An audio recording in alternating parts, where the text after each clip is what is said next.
Ih, chérie, quelle est? Ah oui, on a un dossier de combien on l'a Ah, ok. Il doit attendre tantôt. Il a venu avec Katami. Il va y avoir un mariage qui est venu à ta salon. Il va y avoir un salon. Mais tu m'as dit que tu as un salon. Tu as un salon. Tu m'as dit que tu as un salon. Tu as un salon. Mais tu as parlé de un salon. Smaïla, kabi kela ma beolare. Kabi mariage ma ke no refi al ni mariage temena ne tanga parala. Ne tsigan sigi sauter to gambolo flada singam. Tima, tu penses qu'une femme respectueuse et pieuse doit s'habiller comme ça? Je suis vraiment désolé. Moumenega finna. Et puis une tato flega na parole là, une machine sur les congolais, est-ce que je me fais comprendre? Smaïla, il faut qu'un kumari. Eh? Moumenega finna. Ni nana yɛrɛ dun mun ko de la tan tuguni. Ne tɛ nu ani ɲanguma ne tɔgɔ Fatou de la revue des séries du Mali Film. Abonné kuraw aw ni ce aw ka abonnement na abonné kɔrɔlenw aw ni ce aw ka labɛn na hali bi. Donc bi baro an bɛna bi baro kɛ jumɛn ya? Héritage épisode 30. Ne tɛ nu jako bɛ dugu la we kaba ko. Ni fana bɛ kɛ ayi ne ye dabara bana Sumaila la ne dabara de bana pepepepepe.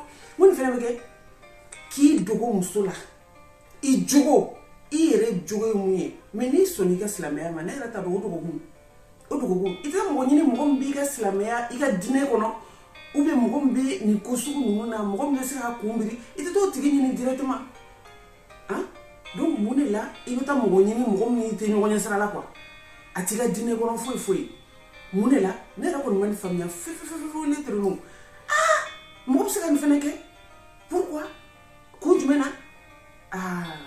donc sisan furu kelen kuma min na e b'i ɲɛda yira quoi Elaji Sumaila an t'o fɔ ten ko Elaji Sumaila I b'i ɲɛda de yira tan ne dabara bana ni seginna ni habillement sugu tɛ kɛ I tɛ baara kɛ bilen et puis ni yanni ka na I bɛ nin machine bɔ I kunna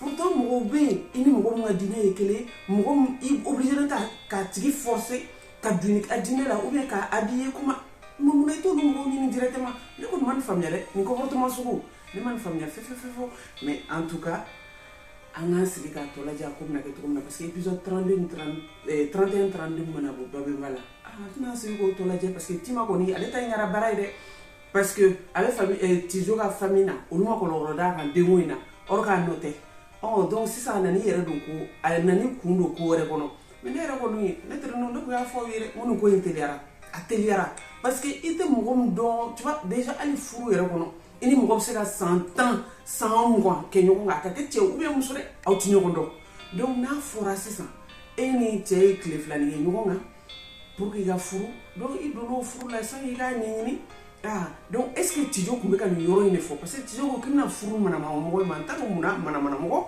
parce que silamɛya tɛ manamana mun bɛ u ka silamɛya ta sɛbɛ la manamana ko tɛ mais est ce que Tijo ni Sumaila bɛ ɲɔgɔn dɔn en tout cas n'o kɔni bɔra. Maman! Mais mun de kɛra? Lamine mun de sɔrɔ? Lamine tari da dun ko la tuguni sa. Sisan ne tɛ nu an bɛna mun fɔ Lamine ko la en tout cas o kɔni u nana bila donc mali foyi ma k'a la u y'a timba ɲɛnama ka tila ka na fili a ka so da la donc ba de y'a récupéré en tout cas wolobaw kɔni olu de bɛ inquiété denw na parce que hali fɛn Mali kun t'a dɔn fiɲɛ wulila Buba fana kun t'a dɔn fiɲɛ wulila donc ba de kun inquiété don den na ko den bɛ min parce que nin y'a tile joli den tɛ kɛ so foyi mais en tout cas u y'a sɛbɛn o wulu dasi ni ne ɲɛna kama ko donc terinu n'an bɔr'o la. E b'a dɔn de? C'est mon père.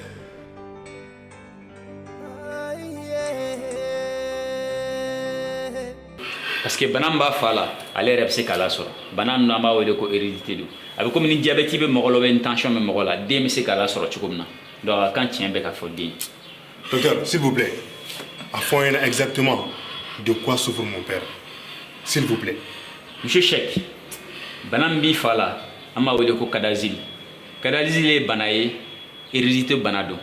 nera drone ni cheka problème d'amne to refleni donc Amadou ni awaye Amadou ka bana dogo chek la ko parce que chima so bana soroli folo jaga bana héréditaire do be Amadou la donc chaque be se ka soro comme si sans fene e modibo be se ka soro en fin dogo le ndiuna donc chek bora kalamasan le pauvre chek ale ka problème be ka tere ay daga divorce au papier a talen au papier soro la donc 600 ka fara faga bana ferenga déjà faga bana donc ate modibo ta kalama folo en tout cas courage à lui burula mwerebe awa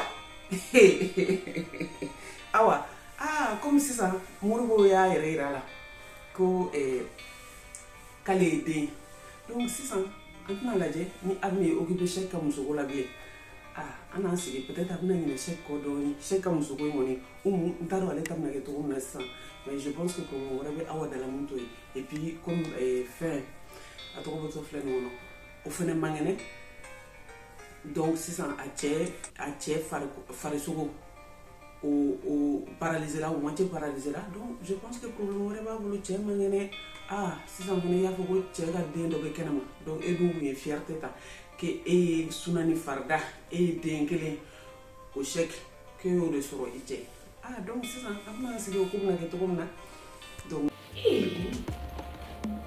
Demba Aïda, quelle surprise! donc il y a un Eh oui, mais quand ici. Et mais une soirée in Jarasa, à ma colore donne d'ailleurs. Il vous faut donner Aïda. Et une femme à ça. Voilà, quelle femme. On a passé une belle soirée. Sauf pour Ratimuna et pour tu veux plus de moi.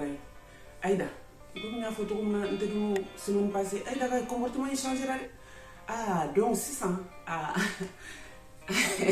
Diallo Diri donc on t'a donc akuna rôle me jouer donc 600 ya do amna rôle me jouer donc avocat de l'eau donc jaga Aïda ex de l'eau boko udu mo foko bo kanu te sade donc nous ma ko na yetodi est-ce que Aïda ni nga kanu na ge on a signé ko forum la ou bien comme na to di mais Aïda ka comportement ngoni comportement ça veut il mata furu bulu bala furu bulu maw o maninga paro maninga foi et be décision taillere ka divorcer je pense que ame clem nabi bien vrai que en modernisera fin chama changera mais ka fo ko totalement ko ka anga lada nubla motuna kuma foi divorce na keta ayi o kuma ne kone ne ma soma il faut que kuma do ka na il faut que mo wala dilike quand même obsaka ke to godi obsaka ke to godi ça fait na ka muskoni c'est ça température jigna doni donc anto lu fena naje ne terinu Karim beka invitation do boloda Karim ni joni ke téléphone na parce que il est mo ma foyer pour une fois ndome téléphone na de est-ce que fanta dete est-ce que fanta dete netre nous ibaro ni seni ne nyebe ni seni na tokomna obuga dîner kenema yoro la rokia te nunu toy atutoy donc obuga dîner koloma yoro la dro rokia bisinga débarquer en tout cas nene kumene bolo ka fo ye bine termo ni kuma doni gede ni kuma chama yere gede parce que on be fe ka kuma ka bege kuma ebi donc 600 ne termo nene kumene bolo ka fo ye héritage ko ina épisode 30 donc on gana yere de les épisode 31 32 avata ba me wala 5000 do sara avata la je et puis on va ne fo on sait jamais non ma occasion sur ka la je le 10 décembre donc on t'a ne fo ne inbox là après on a revu que nous fait mais j'espère qu'on a une solution sur rien au tché pour que on fasse un assez gaillé tout comme ça nous comme nous voulons faire foyer de mettre nous donc à camber wakati wéré héritage à très bientôt mettre nous à camber bye.